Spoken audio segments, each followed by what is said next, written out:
Have you ever seen a router table expand from 2 feet wide to over 7 feet wide? Now you have. Hey guys, welcome back to Bear Mountain Builds. And if you're new here, I'm Zach.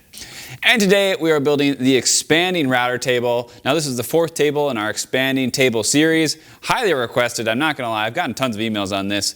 And honestly, I'm stoked for it because it works really well. Now, how these expanding tables work, these are designed specifically for you guys with a small shop, but they work in any shop really. When they're folded down, they take up very little space.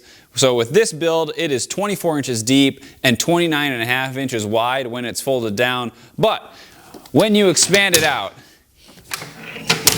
you now have over 7 feet of width. This is an 8-foot piece that you can put on your infeed, and all it takes is a single finger to keep it down, and it works just the same on the outfeed, which really maximizes your stability and keeps you safe. Plus, it's got a universal mounting plate that's going to fit pretty much every router that's out there. And then on the front of our frame, we've got a drop-down frame piece which leaves a massive opening that gives us really good access to our router, so we can easily adjust it up and down or swap out bits. We've also got an adjustable fence with T-track mounted on top, so we can have some movable flip-down stops. Along with that, it also has integrated dust control that works pretty doggone well. And finally, it's remote controlled. Pretty cool. And as always, I offer detailed plans for this whole build that include material lists, cut plans, and full assembly instructions. Makes the whole process really simple and fast. Plus, it helps out the channel, so I really do appreciate it if you want to check that out. Link down below. And with that, hit the subscribe button and let's get started with the build. To kick off this build, we're going to be starting off with our frame. And as usual for our frames, it's going to be made entirely up of just some 2x4s. However, I'm pretty amped about this because I have secured us probably the most beautiful and straightest 2x4s known to man. So we're going to take these over to our planer and make them even prettier.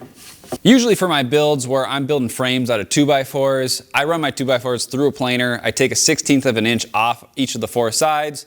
However, I generally don't show it in my builds because I don't want you guys to ever think that you need a planer for these builds. The plans assume the 2x4s are just their nominal dimensions of 3.5 inches by 1.5 inches. And on top of all that, watching me plane some boards is kind of boring.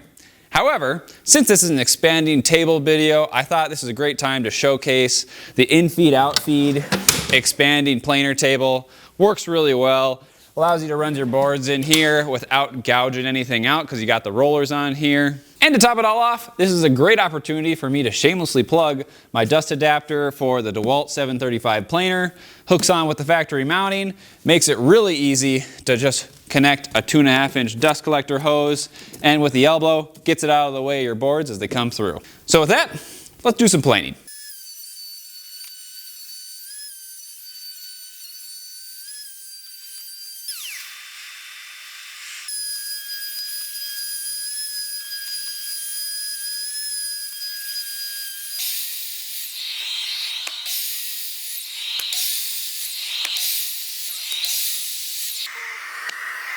With that, we've got all of our pieces cut to final length. However, before we can go ahead and put our frame together, we need to drill out some pocket holes. I like to use pocket holes because they're really easy to use and they offer plenty of strength. It's great for beginners. So what we're going to be doing here is we've got our jig set up. These are our cross pieces, and we're going to drill 2 pocket holes on either end of our cross pieces, and these are just going to hold our 2 frame halves together.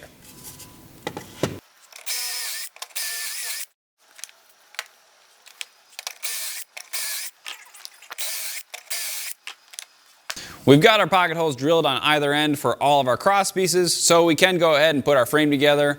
However, I'm also going to add some pocket holes along the long edge of our cross pieces and the long edge of our stretcher boards. We're just going to use those to mount our platforms in place. You don't have to do it. You could just drill straight through your platforms, but why do you want to see screw heads when you don't have to?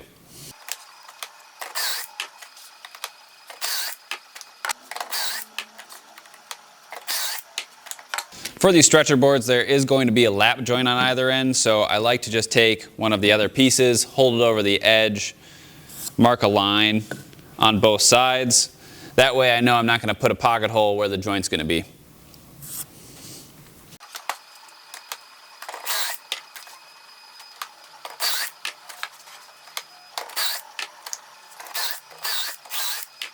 so kicking off the frame build, we're gonna just be starting with our legs. This whole build is designed around lap joints, which are super strong and really easy to do, but I'll talk about that a little bit more later. But how we're gonna do it is we have our shorter main leg, run a little bit of glue down the middle, then we can go ahead and we're taking two of our pieces that are going to be part of the frame and we're going to use them as spacers. So we're just going to slap those on either end, and then we're going to take our long leg and we'll place that directly on top.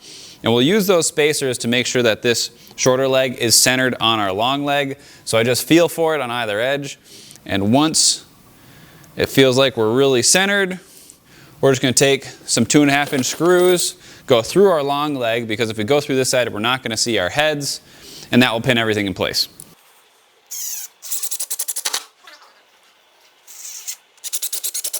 While you're putting this leg together, you might realize as you go that the legs aren't perfectly in alignment, maybe from twist or something. I just like to take a little 6-inch clamp, throw it in at the end.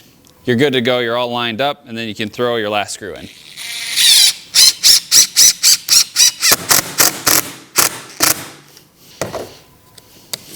With that, one leg is done, and we're going to just do the same thing for one more front leg.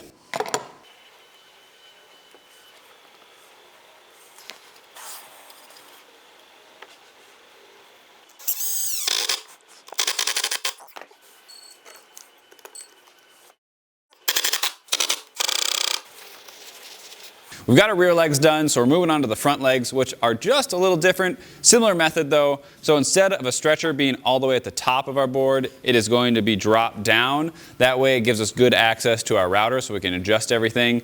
Now, very easy and simple. We've got our 2 spacer boards, and then we're just going to throw some glue on our leg pieces. And then we can go ahead and just lay our long leg over the top. And just like before, we're going to run our screws through the long leg, so that way those screw heads will not be seen. And then one more to go.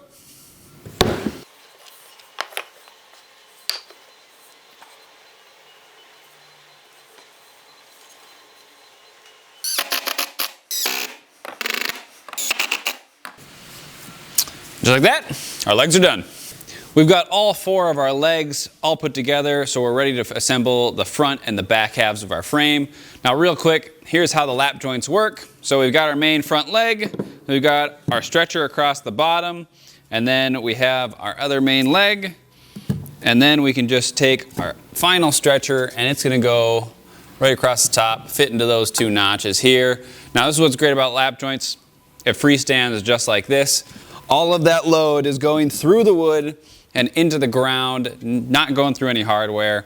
Lap joints are super strong and really easy to do. So we're going to start with our bottom stretcher. We're going to make sure that our pocket holes are angled so that they're going towards the middle of the frame, because those are going to go up and into our platform to hold it down. If it's upside down, they don't work.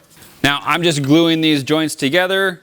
They're really easy, and I throw a little bit on both sides, put it into place, and then I like to use just a 90-degree corner clamp just to make sure everything is perfectly square. But honestly, with these lap joints, it's so close you probably don't even need it, but you know, if you got the tool, you might as well use it. Then with the joint all tight, we can just go ahead and throw 2 2.5-inch screws in here. And I'm putting these through the long side of my leg. That way those screw heads are still hidden on the inside of the frame. Then we can just do the same thing on the other side.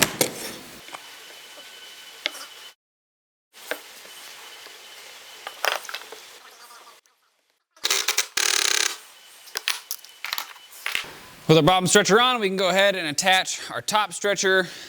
And just like before, we want to pay attention to the orientation of our pocket holes. So in this case, this is our top stretcher, so we want to make sure our pocket holes are going up into the top platform.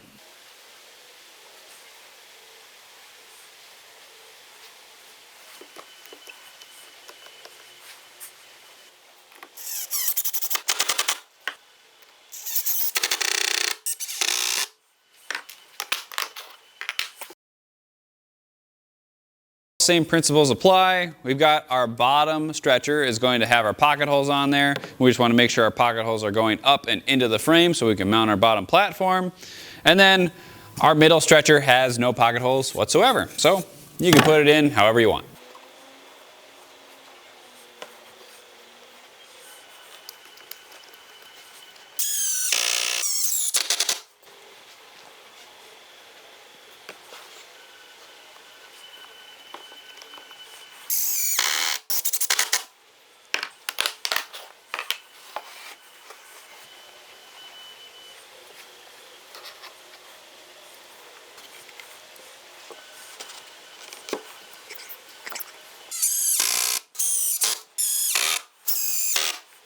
So now we can go ahead and get these things connected. So how we're going to do that is we are using our cross pieces that we have several different pocket holes in here.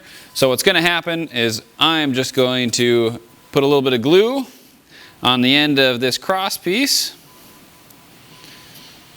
And then we want to make sure our orientation for our pocket holes is correct once again. So our pocket holes are angled up and into the top since this is the top of the frame. And then I like to put that in place here.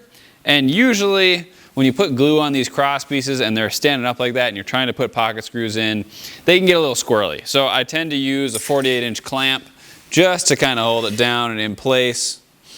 So that way it is locked in place for when I'm actually running those screws in.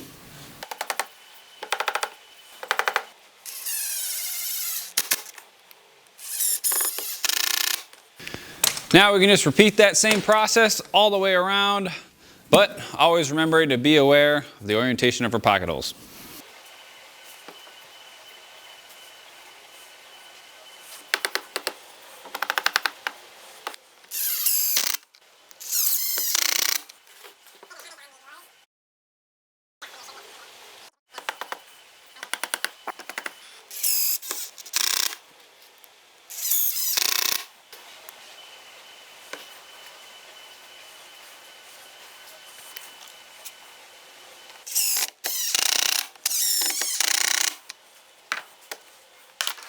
Now that we got all four of our cross pieces mounted onto our rear frame, we can start attaching our top frame. I'm just going to go around, add some glue onto the end of each of our cross pieces.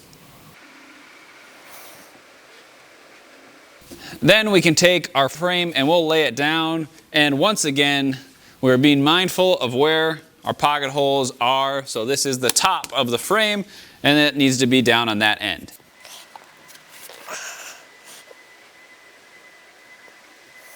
And then just like before, I'm just using these 48-inch clamps to hold this joint in place while I drive in our pocket screws.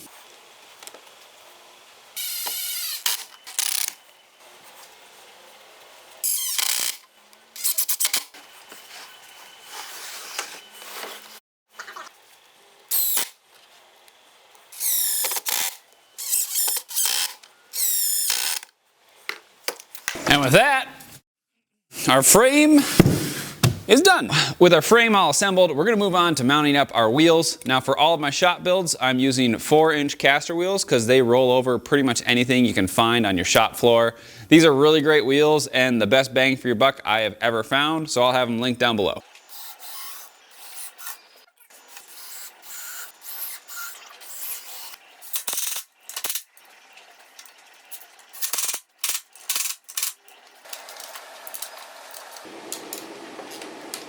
Our table is mobile. With our frame all done, we're going to move on to working on our top and bottom platforms. Now these are going to be made out of some 3/4-inch sandy plywood. Now usually when I'm cutting out my plywood, I don't like having to deal with a whole sheet on my table saw. I like to rip it down just using a circular saw. Makes it easier to handle. And when I do that, I throw it on a piece of 1.5-inch foam on top of my table. That way I'm not cutting into anything and it is fully supported. So just a little tip for you. Now with that, we're going to go ahead, rip this right down the middle, then take it over the table saw.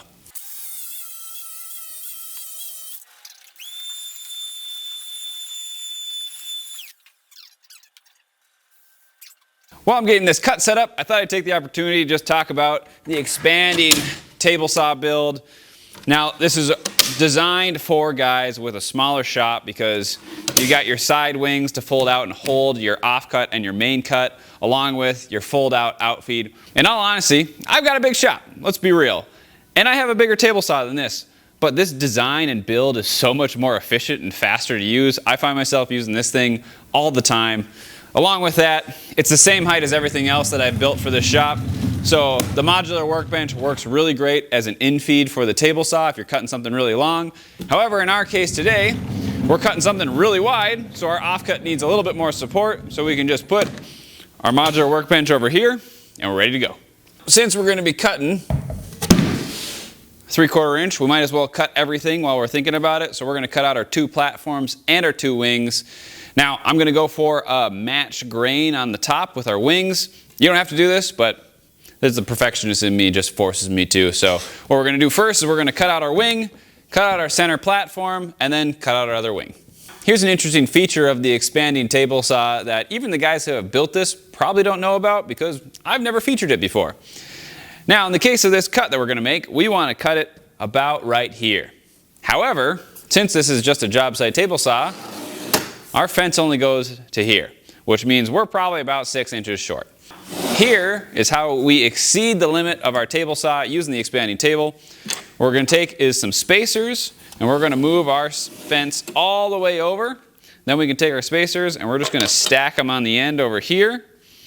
And then we have our new fence that is just a piece of 3/4 inch plywood, and we're going to flush that up against those spacers. That's going to make sure that this new fence is parallel to the old fence, which means it's parallel to our blade. And then we're just going to take some clamps, clamp our new temporary fence in place, and we're good to go.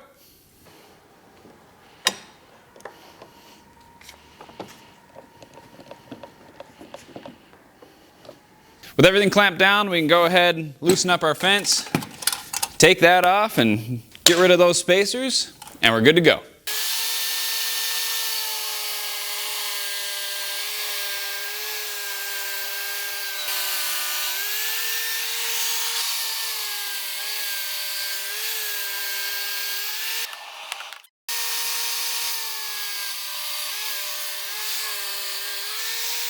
We've got our 2 platforms cut out along with our 2 wings.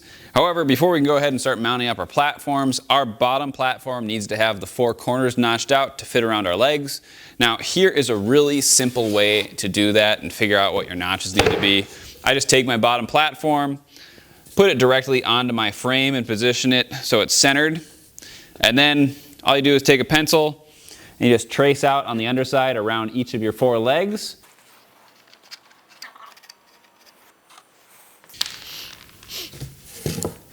Once you got everything traced out, you can just cut them out with a jigsaw.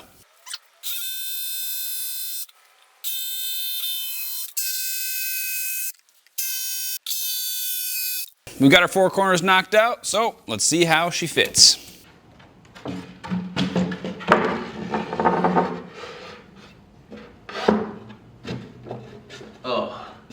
Bottom platform fits like a glove, so we can go ahead and get it mounted in with some pocket screws. When I'm mounting these bottom platforms, I like to clamp it in place, and then I am just attaching this using some 1¼ pocket screws. We've got our bottom platform mounted in place. Now we're moving on to our top platform, but this is a good opportunity to talk about what if your frame isn't perfectly square. It's really easy to fix because we know our top platform is square. So all you got to do is you're going to put it in place and then just grab some clamps. And you can just take it and put your clamps on this way, do another series like this. That way when your frame is flush to your top platform, means everything's square, you're good to go and you can mount it in place.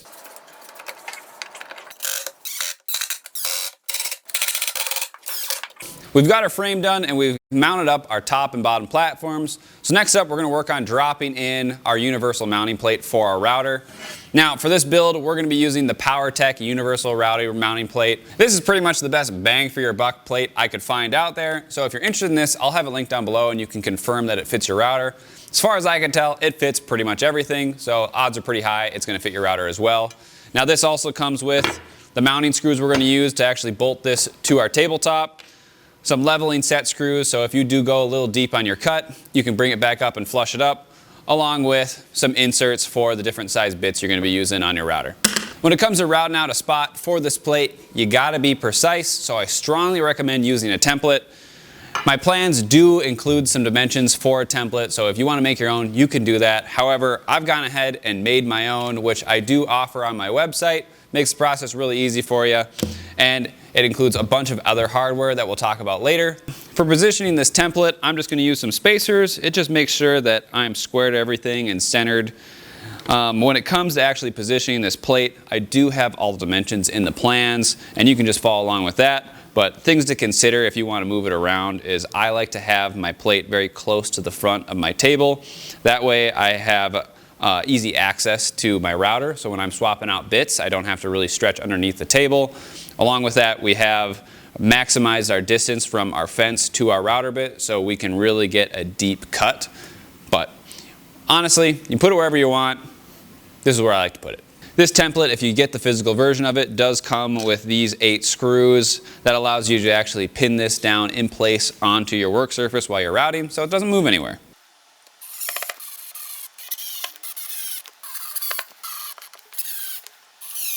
We've got our template all mounted in place, but before we go ahead and route this out, we want to take away some material because this is a lot of material to take away in one pass with a flush trim bit. So what I recommend doing is taking a drill with your biggest drill bit you got, drill out the 4 corners, and then take a jigsaw and give yourself a little gap from the template. You can give it like 1/8 of an inch and just cut out the center. It makes the routing process much easier. I promise you, it saves you a lot of time. And if you don't have a jigsaw, just stick with your big long drill bit and just go all the way around it so you're just not taking out as much material with your router.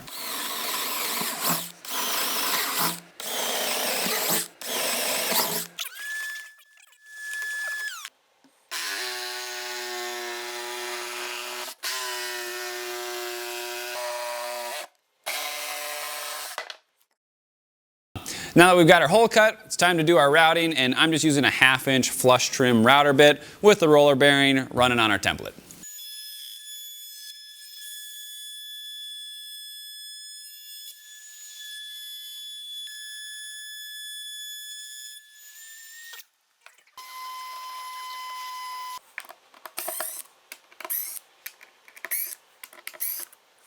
We've got our center hole cut. Now that whole process is very fast and easy with a template, so I do recommend the template. But moving on, we have one cut left, and that is to cut out the ledge that our plate is going to actually sit on. Now, to cut out that ledge, I'm using a 1/2 inch rabbet bit, which means our bit is actually a 1/2 inch tall, but the cut into the wood that the roller is going to run along with is 3/8 of an inch. For when it comes to setting the height of this bit, our plate is 3/8 of an inch thick, plus a little bit more, about like a 32nd. It is super close. We're gonna take some spacers to set that height. So what we're gonna do is we're gonna take a 1/4 inch spacer stacked with an 1/8 inch spacer, which sets that 3/8 of an inch. Then we're gonna do the same thing on the other side. Now we have 3/8 of an inch spacing from our router bit, and then we're just gonna take a 1/16 inch spacer and lay it across the top of those 2 spacer stacks. And then we're just going to adjust our router bit until it pushes that 1/16 inch spacer up a little bit, and that means we're at the correct depth. And honestly, don't be afraid to cut a little deep on this because this plate does come with several leveling set screws on here, so if you are a little deep, you can level it flush with the top surface very easily. For both of these router bits you've seen me use for cutting out this hole, I'll have links to them down below so you can check them out pretty easily.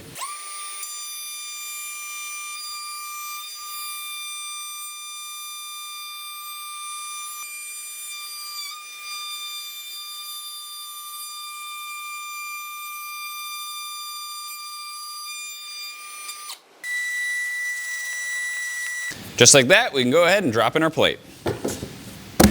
Like a glove.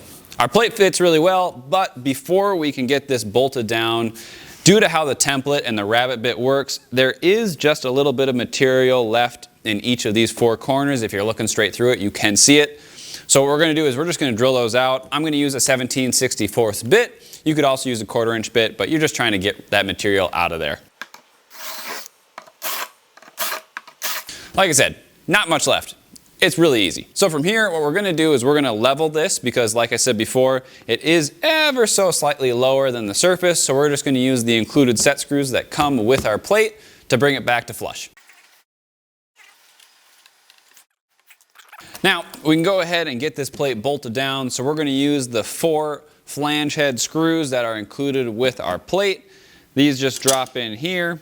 And then when it comes to actually attaching this, this is going to be bolted in where it's going to clamp onto our top surface. So we're going to be using some fender washers and some nuts on the back side of these screws. And these washers and nuts do come with the template if you decide to go that route.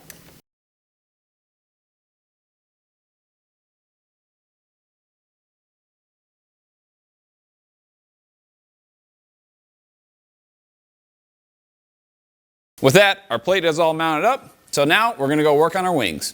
For these wings, we already went ahead and cut these out back when we were doing our platform. So these are ready to go. Now we're just gonna go ahead and mount up our 24-inch folding brackets. These attach very easily.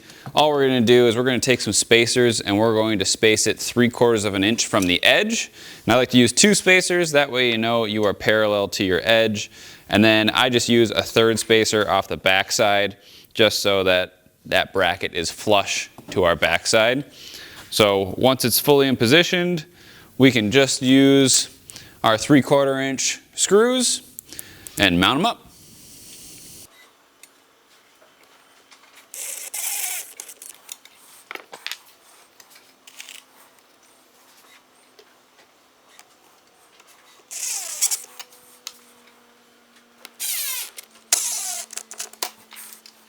Then we can just do the same thing on the other side with some more 3/4 inch spacers and a 1/3 spacer to flush up the backside.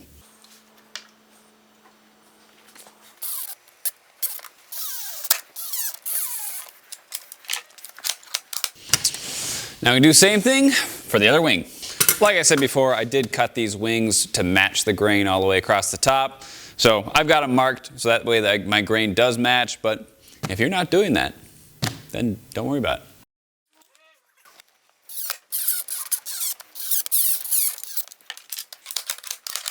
Just like that, let's go get these mounted up to our frame. Mounting these wings is relatively straightforward, but here's a couple tips for you. First, you're gonna use a couple of 6-inch clamps, and then just grab a piece of 2x4, 3/4 inch plywood that's an offcut that is just shorter than the distance between your 2 brackets, because this is going to be a great ledge for us when we're trying to get it in position. So we're just going to clamp this onto the side of our frame.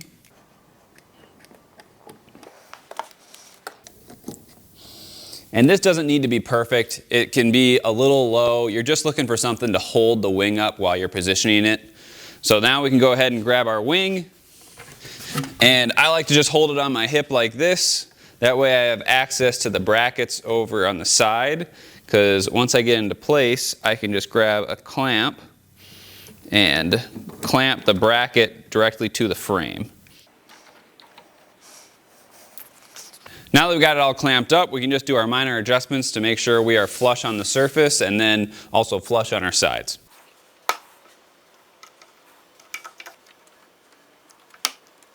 One last thing to be aware of is you want to make sure your brackets are vertical and parallel to each other, so that way they're not going to bind up. You don't need to be super precise, you just need to kind of eyeball it.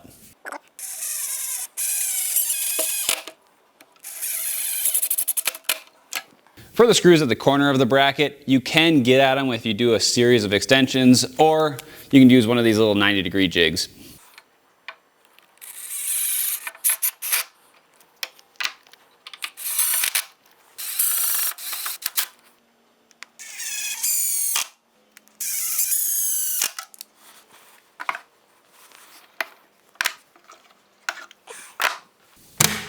All right, so we'll do a quick test. And we're binding just a little bit, so we just need to do a little bit of minor adjustments and we'll be good to go. Alrighty, after a little bit of tweaking, wing folds in, now we can do the other side. When you're installing these brackets, I really like to use washer head screws, mainly because if you're using something like a flange head, it's going to move that bracket over because it wants to center it. But with these washer heads, it will just sit flush on top of that bracket and not move stuff over. Gives you a lot more slop to move things around. Highly recommend.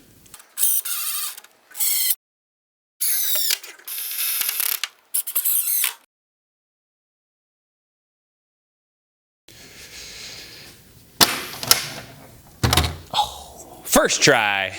We've got both of our wings attached. This table is officially expanding. Now we're going to go ahead and route out some slots for some T-track. So we got to install some T-track to mount our fence onto our tabletop. So first thing we got to do is locate where our T-track's going to go, and I'll have all those dimensions in the plans.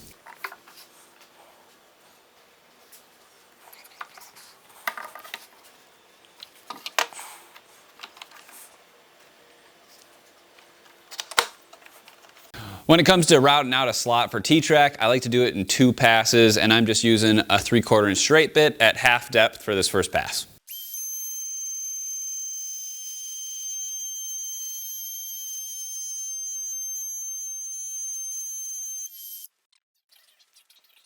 We did our first pass. Now we can take this to final depth, and we're just going to use the same method that we did before with the rabbit bit. We're taking 2 pieces of T-track, we'll lay it on the sides of our router, and then we can do a spacer across the top, and then we'll just raise our bit up until it just touches off against that spacer, and then we're good to go.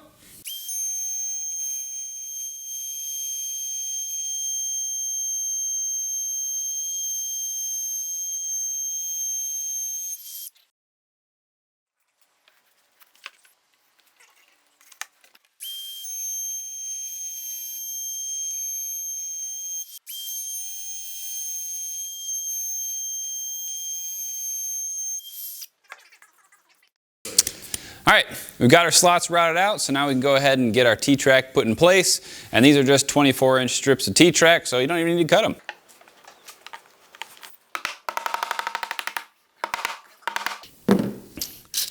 And then when I pre-drill these holes, I like to just use a centering bit. Makes the process really easy.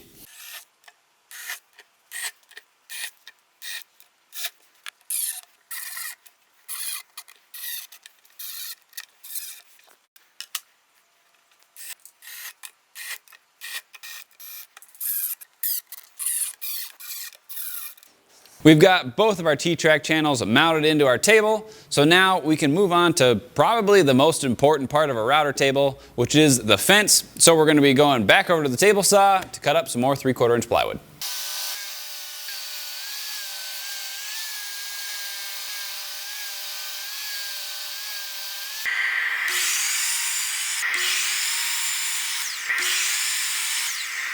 We've got our 3 pieces for our fence cut out, so now we can put this together, and I'll be honest, it's going to go together really fast. All we're going to do is use some glue and some brad nails. So we've got our fence base.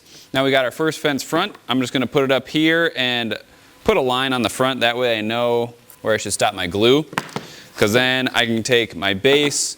We're going to throw down a bead of glue first. Now we can go ahead and get this mounted up, which very easy. We're just going to flush it up on the end, and then we will brad nail this in place using 1.25 inch brad nails on my 18 gauge brad nailer. Technically you don't need to brad nail it, it just makes the process go a little faster. And then I like to just use a corner clamp just to make sure that it is perfectly square, and I'll just hang this off the edge while I use my brad nailer.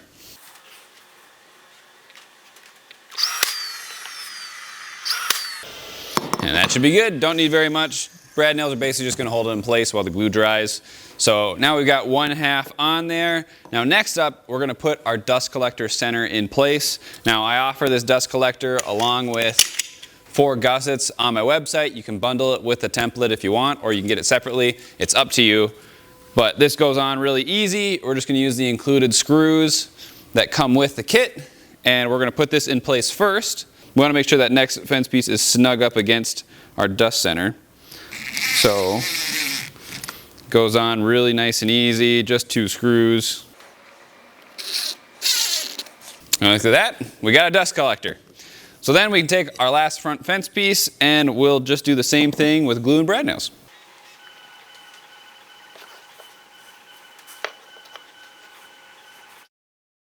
And we're just going to make sure that this is snug right up against our dust center. Now we can go ahead and mount up our gussets. These are really easy. It's just 4 screws. They're also included in the kit.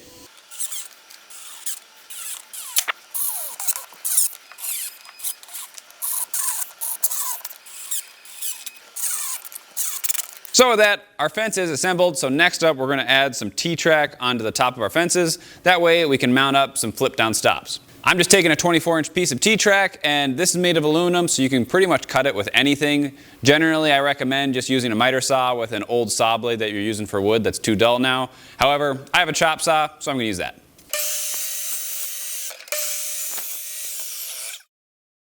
Mounting the T-track, super easy.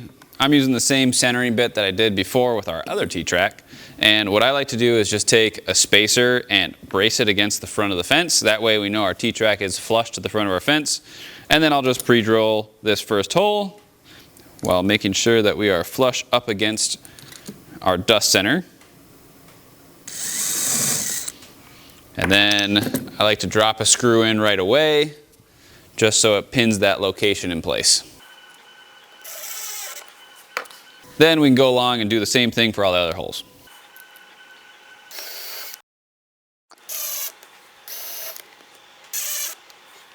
And we can do the same thing for the other side.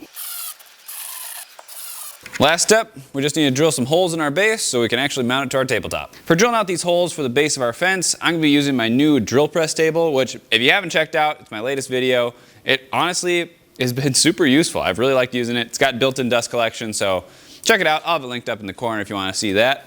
Now for this, we're going to just put one hole over here, another hole on the other side. Yeah.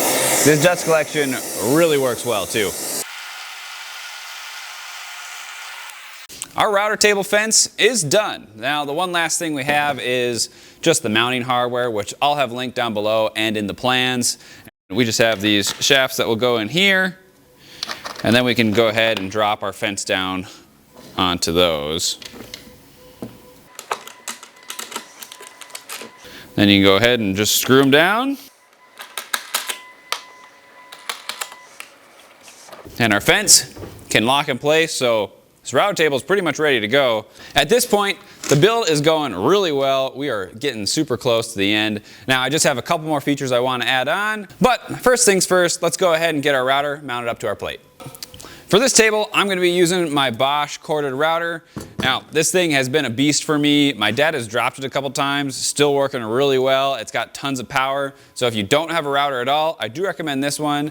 And when it comes to routers and router tables, stick with the corded options. They're way more powerful than the battery powered. I think the battery powered are best as trim routers, and keep the corded for your tabletops. And in just a minute, I'll show you a really easy way to turn these things off and on when it's in your table.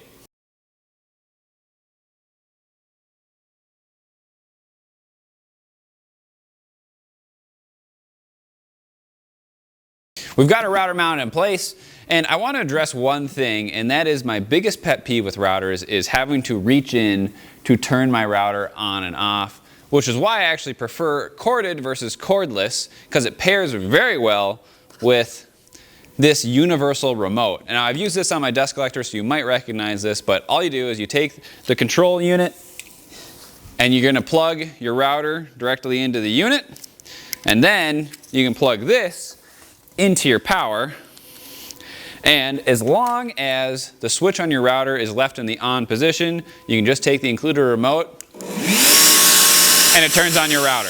If you get either the template or the dust collection system for this build, I'll include a remote holder. Remote slides in really easy and comes with hardware so you can mount it to the front of your frame. Boom! We've got everything polished and waxed. All of our surfaces are nice and slippery now, and this thing is ready to roll. For our first cut, we're just gonna be using a 3/4 inch straight bit, and we're just gonna rip a slot down an 8-foot piece of board here. This is very similar to what I did with my vertical slide and storage shelves, but this is exactly why I built the expanding table, because this is 8 feet, and I can get this set up in place, and it barely wants to teeter off. It takes very little force to keep this down, whereas if you were on just a 24-inch router table here, you would be really trying to push down and it's going to be bowing all over the place. This is why you want expanding tables. Now, let me just show you how well this works.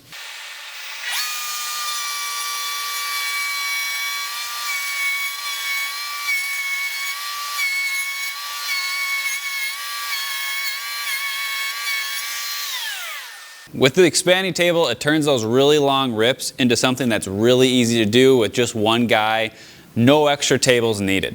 For this next cut, I just want to showcase the dust collection a little bit. So we've just got a piece of some 3/4 inch MDF, and we're taking out a 3/8 by 3/8 inch slot right along the corner. I love this thing.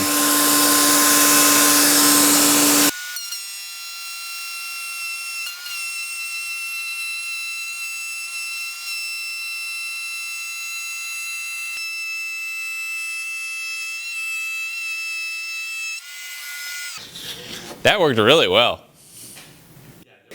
For this last cut, I'm going to be using a flush trim bit with a 30mm radius gauge on my 1-inch laminated plywood piece. This is another great time to have the expanding table on here because I have a lot of room to brace my piece as opposed to trying to cantilever it off the edge. And I've also flipped the table around. So I'm standing on the back side, put the fence on the front side because now I have more room to hold my piece.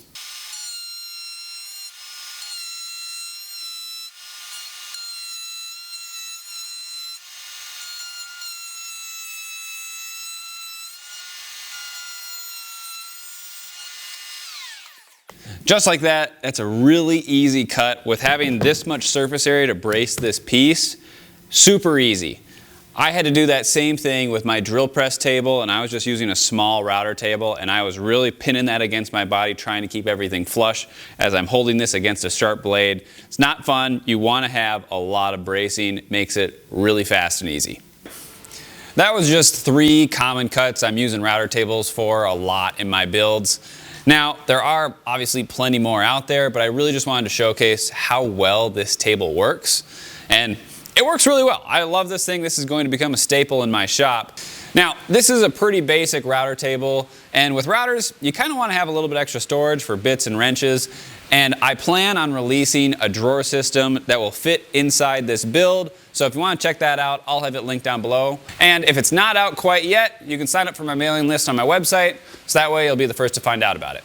As always, hit the subscribe button so you can stay up to date on all my future projects. If you enjoyed this video, learned something new, hit the like button for me, helps me out a ton, really appreciate it. And if you got any questions on the build, leave a comment. Thanks for watching, I'll see you next time.